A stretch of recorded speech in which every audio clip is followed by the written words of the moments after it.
Jangan lupa tekan tombol like-nya agar Mimin semangat uploadnya, dan jangan lupa intip keranjang jualan Mimin, siapa tahu ada yang menarik. Sepertinya memang benar, hidup itu penuh cobaan, kalau penuh cucian itu namanya laundry.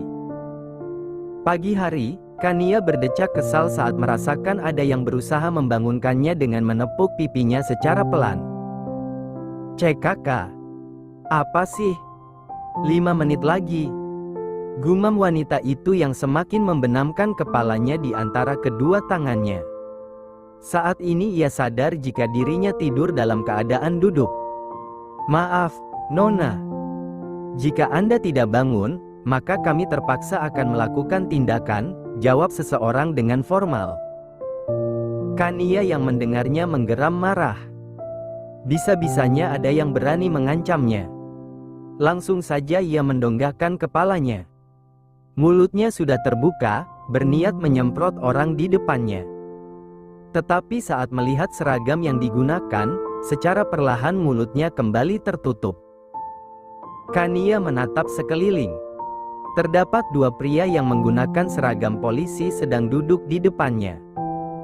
Lalu ada seorang laki-laki tampan yang ada di sampingnya menatap dirinya dengan tajam, dan terdapat tempelan perban di kening laki-laki itu.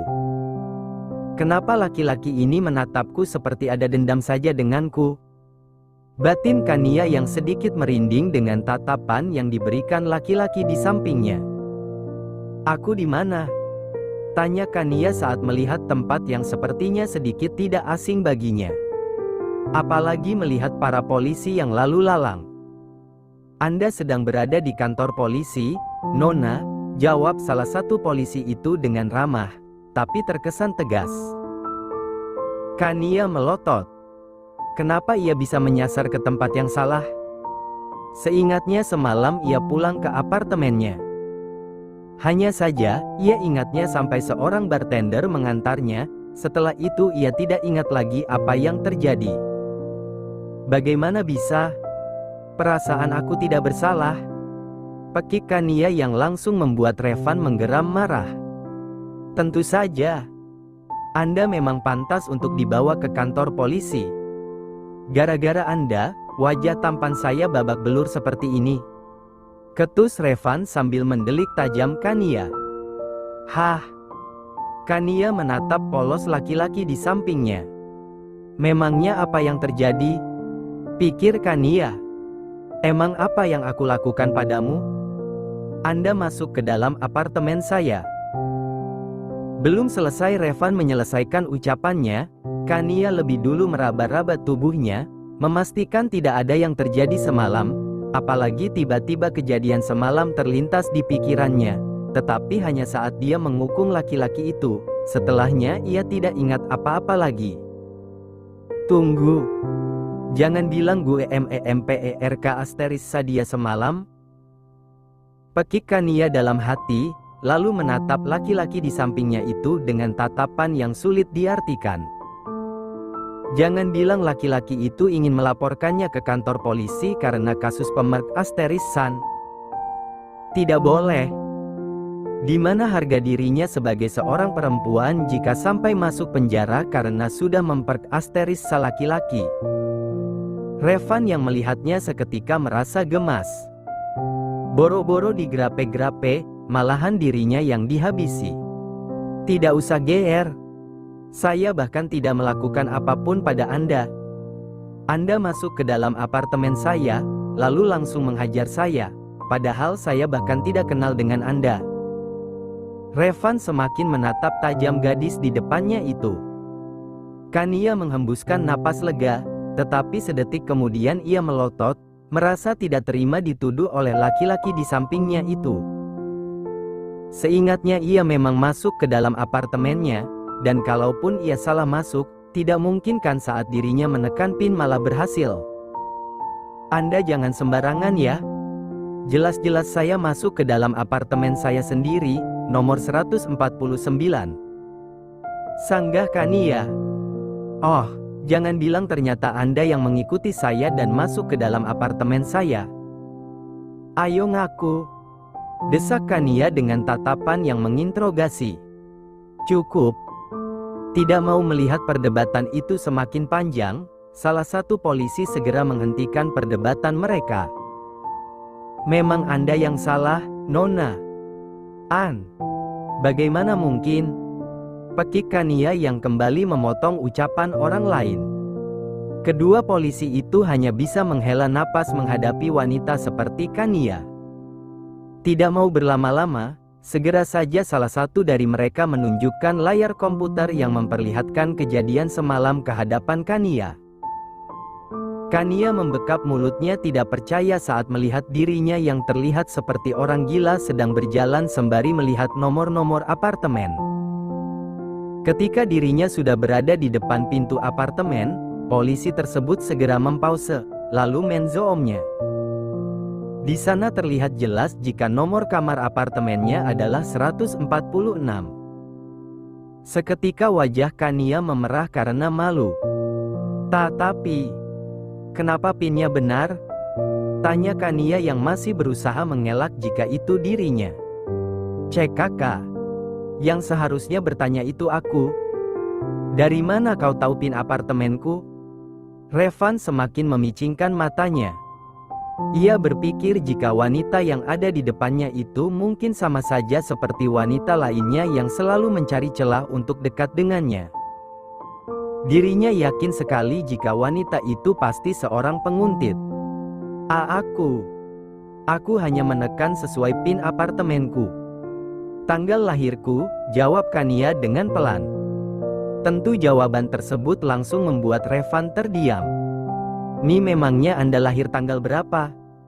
Kini Revan yang justru terlihat gugup. Tanggal 12, bulan 10. Kenapa kau bertanya? Apa mau memberiku hadiah? Kekeh Kania. Ia adalah gadis yang paling suka jika diberi hadiah, tidak peduli itu barang mewah atau tidak. Ia tetap suka jika yang namanya hadiah. Setiap hari ulang tahunnya, ia pasti akan memberitahukan pada orang-orang jika dirinya berulang tahun, berharap dengan cara itu ada yang mau memberikannya hadiah. Namun tetap saja, yang memberinya hadiah hanya sahabatnya, sahabat yang kini sudah menjadi pengkhianat. Tubuh Revan membeku mendengarnya. Ia menatap Kania dengan pandangan yang sulit diartikan. Tanpa sadar pria itu menggelengkan kepalanya, sehingga membuat Kania heran. Apa orang di depannya ini tidak waras? Pikir Kania. Mungkin hanya kebetulan saja, gumam Revan dalam hati. Ya, memangnya apa yang salah jika wanita di depannya ini memiliki tanggal lahir yang sama? Semuanya bisa saja terjadi di dunia ini, bukan? Saya sebagai korban kekerasan menuntut wanita ini untuk ditindaklanjuti. Ucap Revan tegas, tapi mampu membuat Kania terbelalak. Yang benar saja. Masa hanya masalah sepele saja harus berurusan dengan hukum? Nggak bisa gitu dong. Pekik Kania tidak terima. Kenapa tidak bisa? Saya rasa apa yang sudah Anda lakukan sangat keterlaluan. Anda memang pantas masuk penjara karena sudah melakukan kekerasan pada saya, padahal saya sendiri tidak tahu apa salah saya. Buktinya sudah terlihat jelas, kening saya berdarah karena didorong oleh Anda, pipi saya biru akibat tamparan Anda yang bertubi-tubi, dan sudut bibir saya berdarah akibat perbuatan Anda. Jadi, saya rasa Anda memang pantas berada di penjara. Jika perlu membusuk, sahut Revan dengan suara rendah, pertanda jika dirinya sedang teramat marah. Tatapan tajam terus ia layangkan, seolah wanita di depannya adalah musuh bubuyatannya. Seketika Kania teringat dengan jelas semua kejadian yang terjadi semalam. Ia ingat betul jika dirinya memang memukul, mendorong, bahkan menamparkan habis-habisan laki-laki tersebut. Ingatan tersebut langsung membuat Kania membekap mulutnya, apalagi saat teringat jika ia juga sempat memuntahkan isi perutnya ke badan laki-laki itu. Astaga! Apa yang udah lo lakuin Kania? Kania memaki dirinya sendiri. Ini semua karena akibat ia minum alkohol. Andai saja ia tidak nekat, mungkin kejadian ini tidak akan terjadi. Alih-alih menenangkannya, alkohol tersebut justru membawa malapetaka untuknya.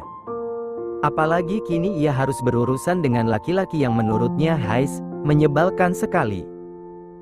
Tenang Kania. Bukti itu masih kurang kok. Lo nggak akan mungkin masuk penjara.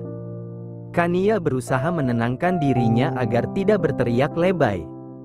Sekarang yang perlu dia lakukan hanyalah memainkan drama. Hicks. Hicks. Tiba-tiba terdengar isakan kecil dari bibir mungil Kania, sehingga membuat ketiga laki-laki yang berada di dalam ruangan itu heran. Hicks. Sebenarnya saya hanya membela diri saya sendiri, Pak. Jawaban yang diberikan Kania tentu membuat Revan bingung. Pembelaan apa yang dimaksud? Laki-laki ini berniat memperkosa saya, Pak. Saya berusaha memohon, tapi dia maksa pengen nganu-nganu sama saya. Apalagi dia cuman pakai handuk doang. Saya nggak bisa digituin, Pak. Jadi, saya kerahkan semua tenaga saya buat ngelawan dia. Jadi, saya rasa itu hanya bentuk pembelaan diri. Seharusnya yang Bapak tangkap itu dia. Dia yang udah berniat memperkosa saya. Kania menunjuk tepat di wajah Revan. Sementara Revan dibuat melongo mendengar pembelaan wanita itu. Bagaimana mungkin wanita itu bisa memfitnahnya dengan mengarang cerita? Jelas-jelas faktanya tidak seperti itu. Enganu-enganu. Maksudnya? Salah satu polisi bertanya sambil menahan tawanya. Melihat wajah polos wanita di depannya membuat ia sedikit ragu jika ternyata wanita itu mampu menghajar habis-habisan seorang pria yang memiliki tubuh besar seperti Revan. Kania menatap tidak suka polisi tersebut. Ish, Bapak udah lumayan tua, kenapa sok polos banget? Enganu-enganu, masa nggak tahu maksudnya? Yang kayak gini. Kania yang merasa gemes lalu mempraktikkannya dengan menyatukan kedua tangannya, lalu sedikit menghentak-hentakkan kedua tangannya itu, sehingga membuat kedua polisi itu tertawa terbahak-bahak. Sementara Revan hanya mampu menipiskan bibirnya, berusaha untuk menahan diri agar tidak kelepasan. Kan tidak lucu jika ia tertawa di situasi yang sedang panas-panasnya. Sumpah gue pengen ngakak. Sebenarnya nih cewek titisan apa sih? Apa Anda yakin jika dia memang berniat memperkasterisa Anda? Tanya polisi itu dengan tenang. Yakin banget. Kania menjawab dengan penuh keyakinan, padahal ia tidak tahu saja jika kedua polisi itu sudah tahu semua cerita kejadiannya. Terus siapa yang pantas disalahkan? Jelas-jelas Anda yang salah, karena asal masuk ke dalam apartemen orang lain. Perkataan polisi tersebut sontak membuat Kania terdiam, tidak tahu hendak berkata apa-apa lagi. Tetapi dengan sekuat tenaga ia berpikir alasan apa yang bisa diberikan agar terdengar masuk akal. Kania kembali menangis untuk menyempurnakan dramanya. Waktu itu saya mendapat pesan yang meminta saya untuk datang ke apartemen 146, jadi saya datang. Tetapi ternyata itu hanya sebuah jebakan, dan saya malah hampir diperkasterisa sama dia. Awalnya dia bilang, "Kamu cantik sekali, Mani." Cih, amit-amit sekali saya memuji Anda. Jikapun saya berniat memperkasterisa Anda, maka saya akan langsung melakukannya tanpa embel-embel memuji. Wajah Anda sangat bertolak belakang dengan yang namanya cantik. Sindir Revan dengan pedas. Kania awalnya menatap tajam Revan, tetapi beberapa detik kemudian tatapan tajamnya itu berubah jadi melo. Hicks, kenapa semua jantan sama saja? Abang-abang semua tahu. Kania bertanya pada ketiga laki-laki yang berada di ruang tersebut. Seolah tersihir dengan tangisan Kania yang terlihat murni, ketiga laki-laki itu kompak menggeleng. Saya habis putus sama pacar saya. Dia selingkuh di belakang saya, karena katanya saya nggak mau diajak ciuman, apalagi berhubungan badan kalau belum menikah. Hati saya sakit, Bang.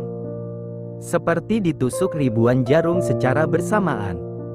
Padahal apa sih kurangnya diri saya ini? Saya cantik, putih, langsing tapi berisi. Dengan pedenya Kania memuji dirinya sendiri. MPF. Alih-alih kasihan, Revan justru berusaha menahan tawanya. Entah kenapa, mendengar wanita di sampingnya ternyata baru saja disakiti malah membuatnya bahagia. Seperti ada kebahagiaan tersendiri untuknya.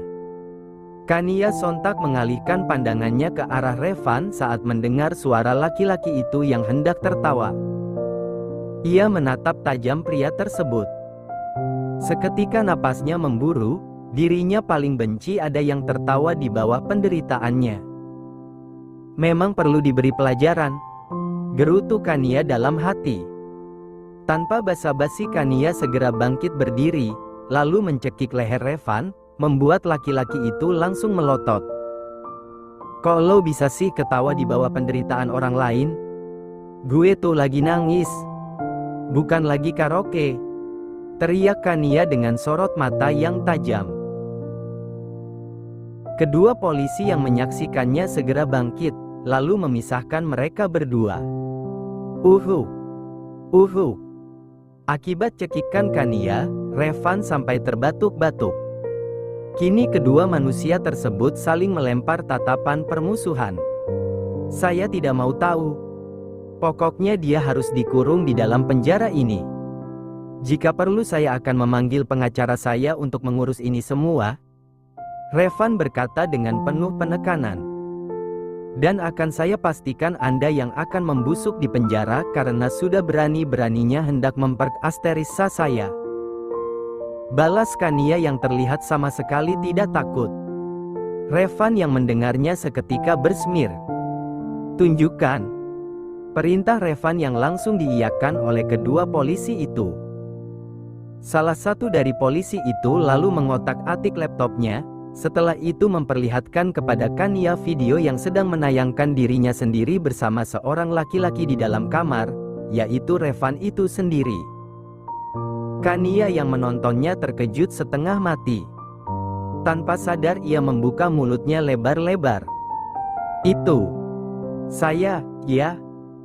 Kania menunjuk dirinya sendiri sembari menatap satu persatu dari ketiga laki-laki itu dengan polos. Benar. Itu adalah video yang kami dapatkan dari CCTV yang ada di rumah korban.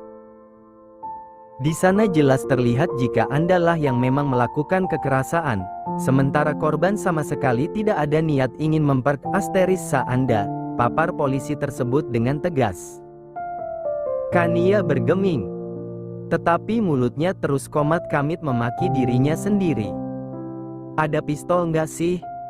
Pengen bunuh diri aja rasanya. Pekik Kania dalam hati. Hehehe.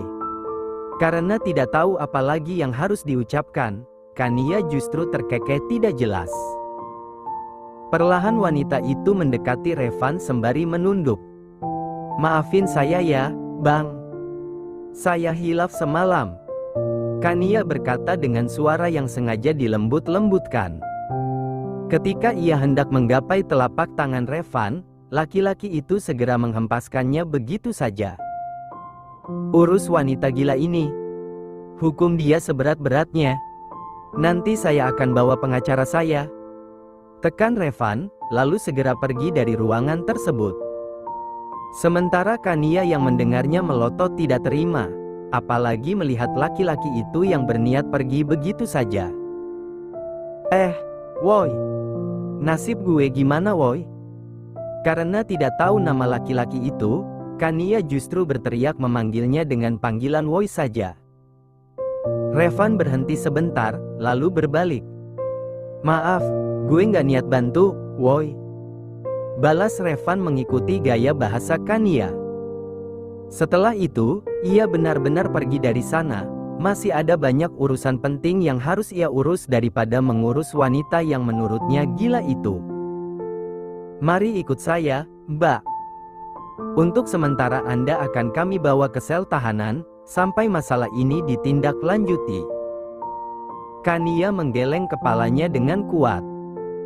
Seketika ia teringat jika ada orang yang mengatakan jika makanan di penjara sangat tidak enak. Kalau di penjara makanannya apa aja?